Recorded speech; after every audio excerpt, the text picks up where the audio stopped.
On va parler d'un sujet qui fâche un peu. Et si je vous disais que la discipline, ce truc qu'on nous vend comme la clé de tout, eh bien, c'était peut-être justement ça le problème. C'est l'idée un peu folle qu'on va explorer ensemble aujourd'hui. Alors oui, je sais, ça sonne un peu comme une provocation, mais c'est vraiment le point de départ de toute notre réflexion. Pensez-y une seconde. Si la discipline suffisait, pourquoi est-ce que tant de gens luttent en permanence ? Le vrai souci, ce n'est pas un manque de volonté. Non, c'est un problème de méthode. Bon, pour commencer, on va décortiquer ce qu'on pourrait appeler le piège de la discipline. C'est un cycle infernal et je suis prêt à parier que ça va rappeler des souvenirs à beaucoup de monde. C'est ce truc qui part des meilleures intentions du monde et qui finit presque toujours en échec. Voilà le schéma. Avouez que c'est parlant. Ça commence toujours pareil. On est hyper motivé, on se fait un plan d'enfer, on se serre les dents, on y va à la volonté pendant quelques jours. Et puis, forcément, la motivation commence à s'essouffler. C'est là que la culpabilité s'installe, avec cette petite voix qui dit « t'as aucune discipline ». Et on remet ça la semaine d'après. La boucle est bouclée. Et c'est là que tout s'éclaire. Le problème, ce n'est pas la personne, c'est la méthode. En essayant de se forcer en permanence, on crée une sorte de guerre civile à l'intérieur de nous. On se bat littéralement contre le fonctionnement naturel de notre cerveau.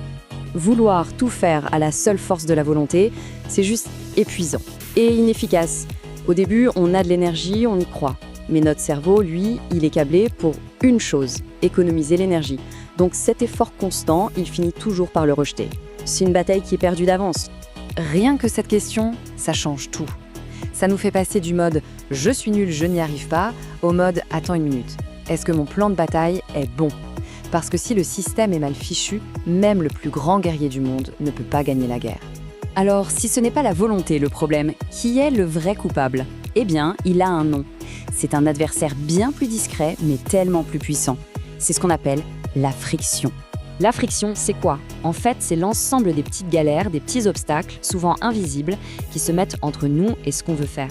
C'est comme essayer de courir dans du sable. Ça nous épuise avant même d'avoir vraiment commencé. Prenons des exemples tout bêtes. Le téléphone posé juste là, à côté de l'ordinateur. L'onglet Netflix qui nous fait de l'œil. Les gâteaux dans le placard à portée de main. Ce n'est pas de la faiblesse, c'est juste un environnement qui rend la distraction incroyablement facile. Et notre cerveau prendra toujours le chemin le plus simple.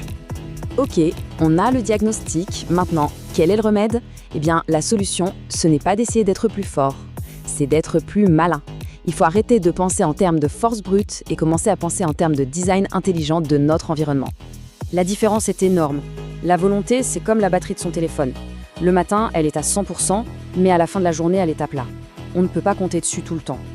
Un bon environnement, par contre, c'est comme un chargeur qui bosse pour nous en permanence, en pilote automatique. Et ça, pour moi, c'est la vraie révélation. Les gens qu'on admire pour leur discipline de fer, en réalité, ils n'ont pas une volonté surhumaine. Ils ont juste, consciemment ou pas, construit un environnement qui rend les bonnes habitudes faciles et les mauvaises compliquées. Bien, on arrive maintenant au point le plus important, au cœur de la stratégie. S'il n'y a qu'une seule règle à retenir de tout ça, c'est celle-ci. Elle est d'une simplicité redoutable et elle peut tout changer. Voilà le nouveau mantra. Le changement, il est là. On arrête de se voir comme un soldat qui doit se forcer et on commence à se voir comme un architecte qui conçoit. On ne subit plus son environnement, on le façonne. Et cette fameuse règle, la voici dans toute sa splendeur. On rend ce qu'on veut faire facile. Et on rend ce qu'on ne veut plus faire difficile. C'est tout. C'est un principe de design appliqué à notre vie. Au lieu de puiser dans la volonté, on joue sur les niveaux de friction. Ça peut paraître presque trop simple, non ? Mais c'est ça la beauté du truc. Mettre un livre sur son oreiller, ça ne demande aucun effort, mais ça augmente de façon spectaculaire la chance qu'on le lise. Laisser son téléphone dans le salon rend la scroll nocturne quasi impossible. On n'est plus dans la force, on est dans l'ingénierie du quotidien. Et si ça marche aussi bien, c'est parce que ça s'appuie sur une loi fondamentale de notre psychologie. Notre cerveau est paresseux. Il prendra toujours le chemin de moindre résistance. La clé, c'est de ne pas lutter contre ça, mais de s'en servir. Si on fait en sorte que le chemin le plus facile mène à la bonne habitude, la victoire est quasiment automatique. Et on termine avec la phrase la plus libératrice de toutes. La prochaine fois qu'il y a un dérapage, au lieu de se dire « c'est de ma faute, je manque de discipline », on se dit « ah tiens, mon système a une faille, comment est-ce que je peux le réparer ?» L'échec n'est plus une preuve de notre incompétence, c'est une information, c'est un bug à corriger. La culpabilité disparaît et à la place, il y a de la stratégie.